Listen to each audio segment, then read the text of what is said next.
บริษัทเพชรถาวรก่อสร้างได้ร่วมสืบสานประเพณีอันดีงามในงานบุญธาตุหลวงโดยได้นำเอาผาสาดเพิงและต้นเงินเพื่อสักการะบูชาพระธาตุหลวงซึ่งเป็นการประกอบส่วนรักษาวัฒนธรรมอันดีงามของชาติลาวเฮาให้มั่นคงตลอดไปในตอนค่ำของวันที่1 พฤศจิกายน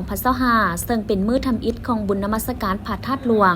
ซึ่งบริษัทเพชรถาวรก่อสร้างเคหสถานกว่าทางและสำหรับประธานจำกัดผู้เดียว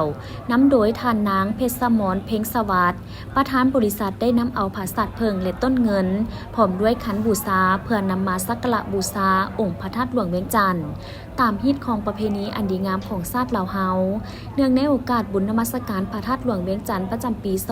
2025ซึ่งเป็นขนบธรรมเนียมที่ได้ปฏิบัติสืบทอดเคียงคู่กับคนลาวตลอดมา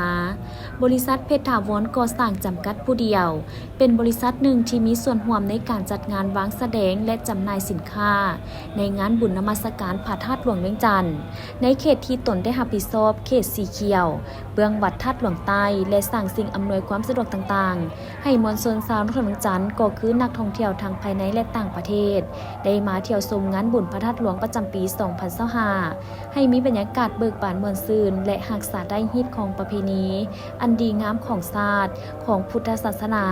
ทั้งรับประกันให้งานบุญมีความสะอาดงามตาเป็นระเบียบเรียบร้อยซึ่งกิจกรรมดังกล่าวนี้บริษัทเพชรถาวรก่อสร้างจำกัดผู้เดียว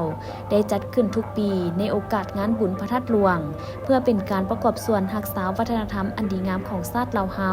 ให้มั่นคงตลอดไป